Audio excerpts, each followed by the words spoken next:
Hello, everyone. My name is John Schembari, and I am a pro voice here with Work It Daily, and really excited to be talking with you today. This is my second office hours. My first office hours, we talked about how you can turn an interview both into a learning and a teaching opportunity. And the reason why we focused on that is because my background is that of an educational consultant. I train teachers on how to teach better. And I also work with school leaders and how they could communicate and affect change more efficiently and in a way that gets everyone vested in an initiative in school improvement. And so, to extend that, we're going to talk about today using feedback and looking at feedback also as a learning opportunity. No matter what your career is, whether you're a lawyer, a financier, a teacher, we all get feedback at different points of time in our practice. And let's face it, we don't always know how well to process that. And so let's talk today a little bit about what you should do when you get feedback, how not to crumble from it, to use it as a learning opportunity. And then also, we'll talk about if you're the person in the position to be giving the feedback, what that can look like. And what should that look like in terms of how to give that feedback so it will be received well? So let's start just by talking about feedback, what it is, how we can reframe looking at feedback. And I'm going to be the first one to tell you, I myself do not necessarily like getting feedback. I realize it's a necessary evil. I realize I need to do it or need to receive it to get better at what I do. And ultimately, if I get better at what I do, then that's going to help me meet my mission quicker, better, and more effectively. But that doesn't mean I necessarily always enjoy having that or getting that feedback. So let's talk first of all about how to reframe feedback. So, number one, think of feedback as a data point. Now, what that means is it depends who's often given the feedback. If it's a boss, obviously that needs to be taken in a different way than if a peer is giving you feedback.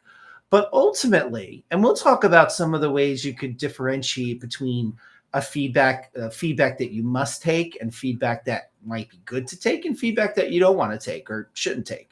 But before we even get there, let's just recognize that feedback is a data point. Nothing more, nothing less. It's an opportunity for you to get back some information about how something you're doing, something you're producing is resonating with others. And I think if you take it as a data point, not the be all end all data points, but one data point amongst many data points, that might help to take you off the ledge a little bit when it comes to getting feedback, particularly if it's critical feedback. I mean, who doesn't want to get praise, obviously? And that's not what we're really going to be talking about today. We're really going to be talking about how to process critical feedback because, again, we're all going to get it at some point in our lives. And so think of it as a data point, number one. And number two, think about what from that feedback you want to take and process and what you want to let go, because not all feedback is equally valuable. So it depends, like I said, on what your goals are, what your mission is, and what you want to take from that feedback. And also equally, and this is your option, to not take feedback, to just use it as that data point to file it away. So let me give you an example of two examples of feedback that I got. And it was critical feedback and how I processed it. So once I got feedback from a supervisor who said that I needed to do something differently and I needed to learn my data to be more effectively.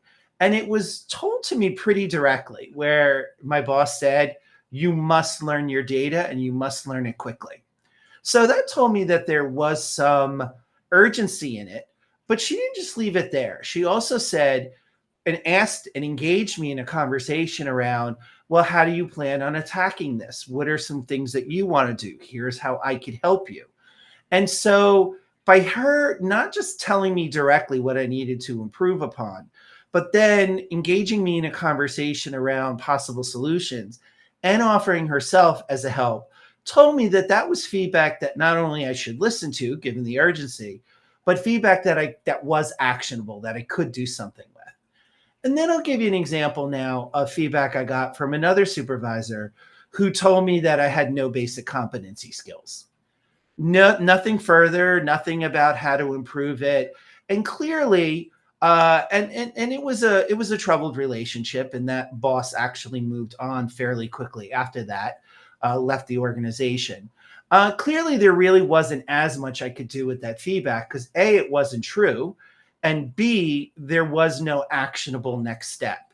Whereas in that first example I gave, the boss in question not only offered herself as a support, but when I was actually doing what I needed to do to learn my data, she was the first one to come back to me and say, good job. So that actually made me want to work on her feedback whenever she gave feedback, which is also a good lesson on leadership. So one, think of feedback as a data point. Now, before we go on, I see we have a few people on the call. Does anyone have any questions? You could feel free to post them in the chat area and I will answer them as I get them. James, thank you for joining us today. Michael as well, appreciate it. Like I said, if you have any questions, feel free to put them in the chat. But that's number one. You got to really realize that feedback is just a data point and not get too freaked out about it. Now, let's talk about, and we were already highlighting this a little bit. Let's talk a little bit about the differentiation between feedback and evaluation. Now, the two examples I gave were from supervisors, but it was still feedback because it wasn't, well, one I should say was feedback and one was evaluation. Because the boss that gave me feedback was the one that suggested some strategies that I might want to implement to get better at learning my data. It wasn't in writing, it was a conversation. And like I said, she also was a coach praising me as I was making positive changes. The other was evaluation because she had written that on an evaluation form. And again, that raises the stakes, but at the same time, there was no plan of action. So learn again what feedback is and how to separate it from evaluation or feedback that's informal versus feedback that's formal. And then figure out what to do with that feedback. So again, who's going to do what, by when, and how. If you could think of whether it's informal feedback from a colleague, it's a data point, you could act on it or not. If it's more of a formal feedback in the form of evaluation, that's where I would start thinking about who's going to do what, by when, and how. And that really gets us to developing an action plan around data. But again, before I go there, are there any other questions about that?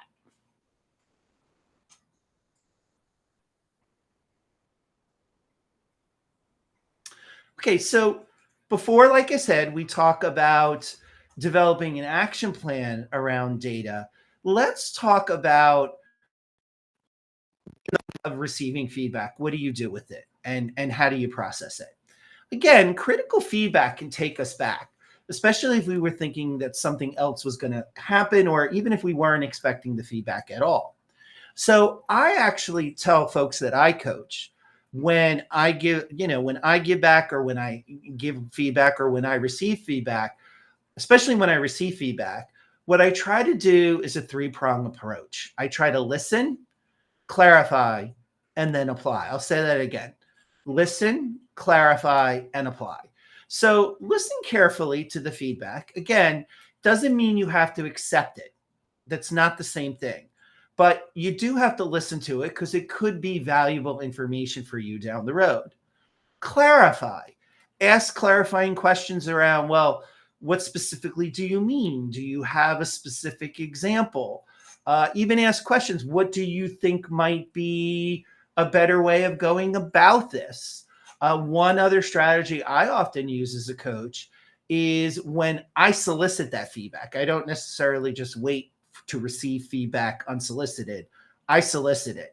And when I do solicit feedback, I often ask those I coach, what should I start, stop, and or continue doing?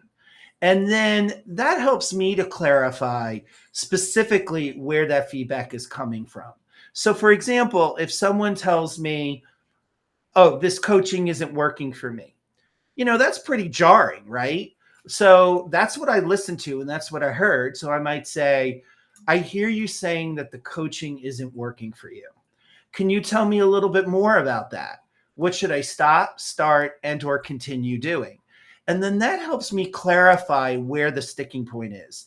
So for example, somebody I coach, and this has happened before, might say something like, well, it's a little too theoretical. I want to see strategies in action, or I would love if you could model something for me. Okay, great. So that gives me an idea now of what I can do to apply. And that means that I should probably be arranging a time with that person to go in and coach them and to again see how things are going with them and to give them what they need. So again, know what feedback is, a data point.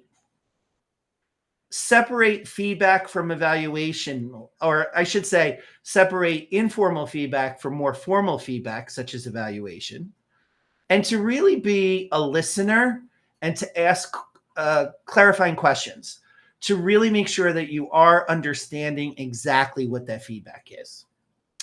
Now, what are some ways to stay open when you're getting this critical feedback?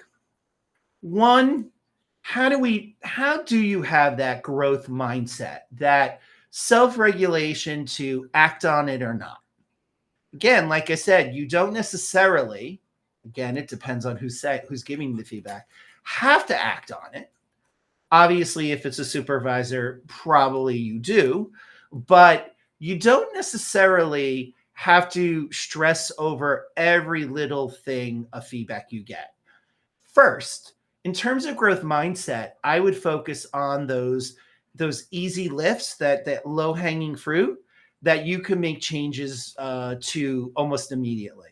And if it is critical feedback coming from a boss and they do see you making those changes, sometimes that could change their opinion of you. Not always, because sometimes there are other things going on in the mind of that person that you don't have any control over.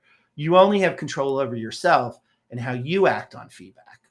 So one, how are you going to have that growth mindset? How are you going to parse out which feedback to act on, which feedback to not act on? And again, focus on either those low-hanging fruits that really can help you make impact very quickly, changes very quickly, but then you also do want to think about feedback in terms of what can be handled today, tomorrow, next week, or short-term, midterm, long-term. Because that way you could start getting an action plan going in terms of how you're going to target that feedback. So, for me, it's often, the mission and me remembering that this feedback is going to possibly help me be a better coach, to give teachers and leaders what they need to more easily affect change and student growth and achievement. And ultimately, if I frame that critical feedback as an opportunity to get better at what I'm doing and how that's going to improve outcomes for students,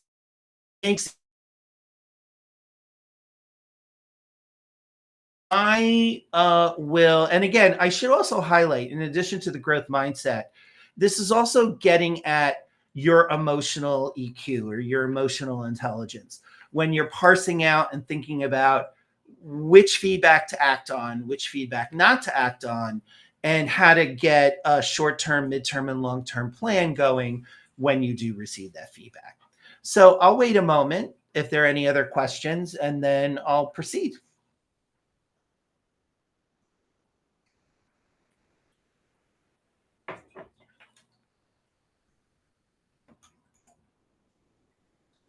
Okay. So now let's switch gears a little bit.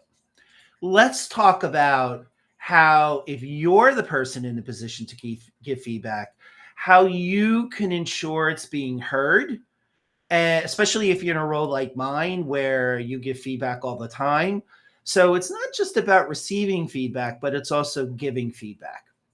And so one strategy I definitely like doing, and I don't remember the exact title of it, but it's like a sandwich where you give a positive, an area for growth, and a positive. So the bread is the positives, and the cold cuts, if you will, are the thing that you want to alert somebody's attention to that they might want to consider looking at to improve their practice.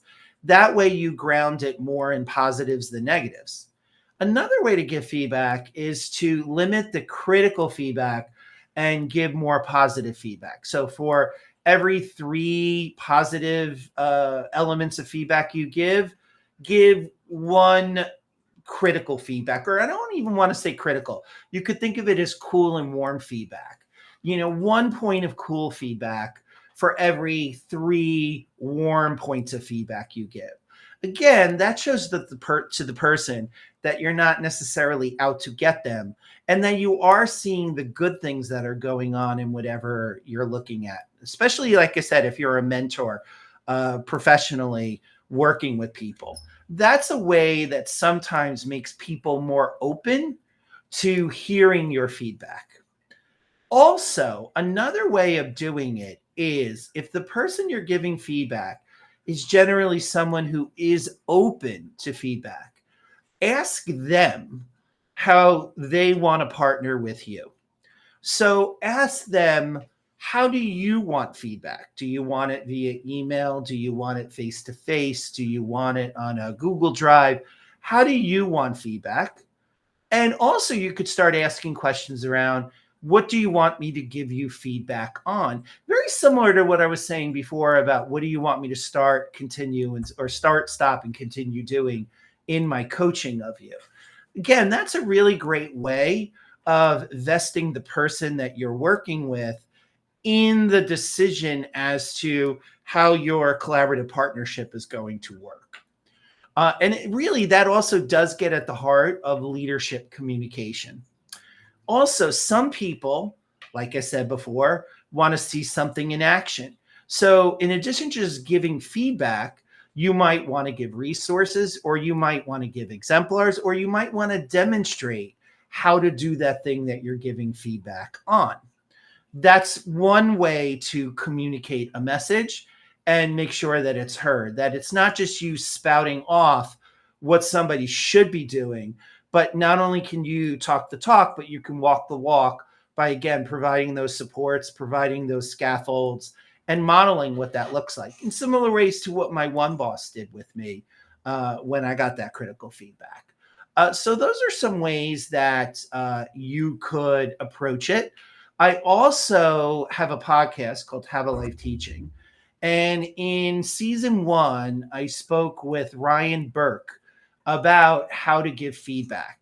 So I recommend going to my podcast, even if you're not in education, to look at how you can give feedback in a way that involves the person and doing it in a way that's going to be supportive for them. I would also say, in terms of how you give feedback, it also does sometimes matter who the person is, what background they're from, what generation they are. I'll give you an example. Recently, I started working with a new consulting firm, and everyone at the firm is a little bit younger than me. And so they give a lot of feedback via Google Docs.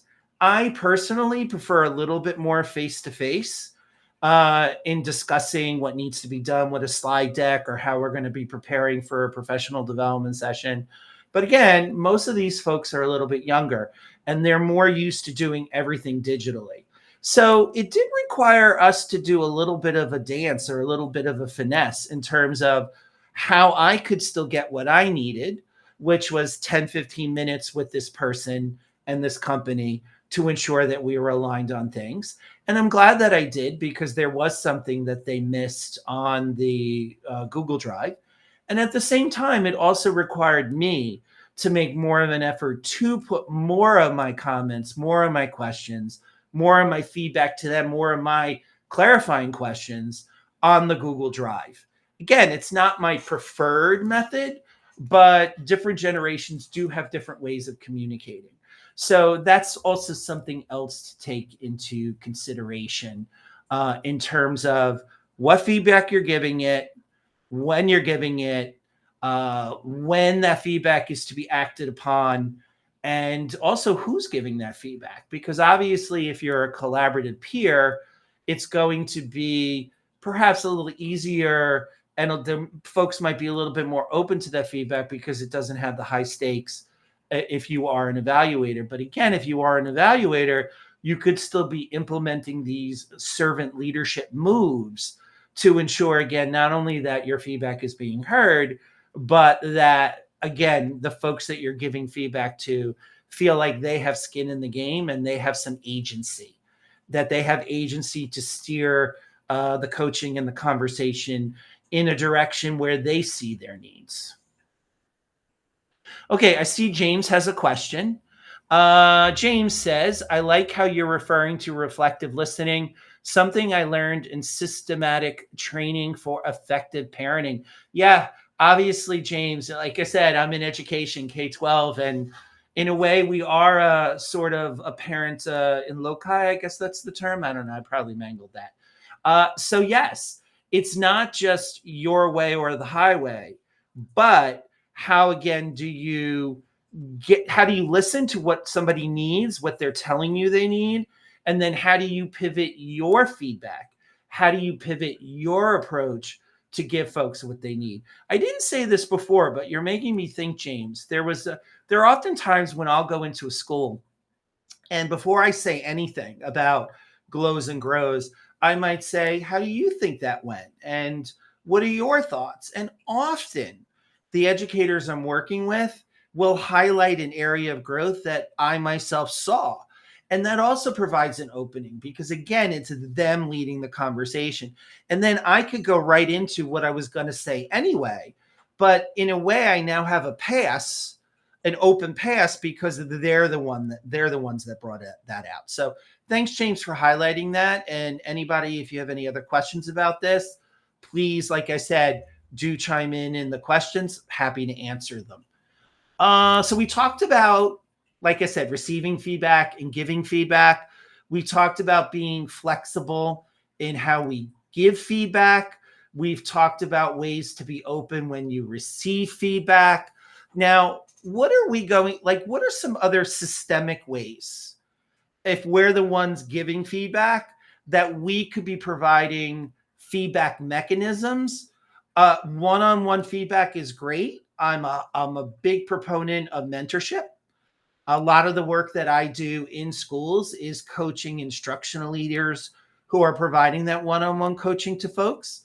But that's not the only type of feedback or the only way that you could solicit and discuss feedback. Now, again, my examples come from an education school background, but that doesn't mean that organizations, whether nonprofit or for-profit, can't do some of the following. And that's number one, do you have a mentorship program? Are you mentoring your new associates? And when I say new, I don't just mean necessarily new to the field, but new to your organization. Because I have even found in my career, when organizations, yes, they've hired me for the expertise I have, but when they also recognize that I'm not coming from that culture and they're providing me with some of that cultural coaching, I've been much more successful when they just let me free range. And so that's something to consider. Now, what you do in that mentorship is going to be different. Obviously, if there's somebody new to the industry, you're going to mentor them perhaps in a more directive, more pointed way, and showing them where to go and how to improve. Obviously, if it's somebody who is experienced, you're not going to be spending so much of your time doing the directive coaching and the giving directive feedback. But again, doing what James and I were just talking about being a reflective listener and hearing more of what they need. And that way, the person who's experienced won't feel disaffected or abused, quote unquote, or what's the term I'm looking? Disrespected, I guess, is the term I'm looking for. So, yes, mentorship programs. I would also recommend that organizations, again, it doesn't really matter what kind of organization, puts together PLCs. And what we call PLCs in education, this is an acronym for professional learning communities, where at a designated time, usually once a week or once every other week, a team comes together with a standard agenda and goes over data, reads an article, reviews somebody, in my industry's case, reviews somebody's lesson plan, observes somebody teaching, maybe looks at the school leader's strategic improvement plan, and then provides comment around those things using different discussion protocols. Where again, A, that shows equity of voice or can provide for equity of voice. And B, it's not so personal. If you're following an agenda and a discussion protocol where the focus is on what you see and as opposed to how you feel. That also is a way to get people to buy into some of the feedback where it's not that personal, I got you, but rather a way to look at information clinically. So I'll give an example of some discussion protocols that work pretty well in my field that could probably work well in your field too. And one of them is the Atlas protocol. And that's when you're looking at data. What do you see in that data? What do you think about that data? And what do you wonder? And your wonderings are your next steps. Then at the end of this meeting, you have a section where whoever's facilitating goes over who's going to do what by when and asks for clarification from others if they got that right. That is also when the note taker role comes into play. Did the note taker capture everything that they were supposed to capture in the PLC? And then there are also opportunities to do focus groups with folks. That also could be helpful, especially if it's anonymous. And then lastly, at least in terms of what I'm going to give you today, but there are other ways of doing it as well. A lot of organizations also implement 360 feedback loops, where not only is the person who you report to giving you feedback, but the people who report to you are giving feedback. And again, if that's done in a survey format and more anonymously, you tend to get back better feedback that you could act upon. And then when you get that feedback, rather than getting crazy, if there's some things there that you either don't agree with or that are harsh, you can go through some of the steps that we talked about today, both in terms of how you receive that feedback and then how you're going to act on that feedback. So again, my name is John Schembari from Have a Life Teaching. I help teachers teach and school leaders lead, but obviously here on Work It Daily, I'm also open to helping other folks in utilizing best practices in the education industry to improve the functioning of our organizations overall. So I will stay on the call for another minute or two in case there's another question or two. And for those of you that don't have questions, thank you for coming today. And I look forward to seeing you at my next office hours.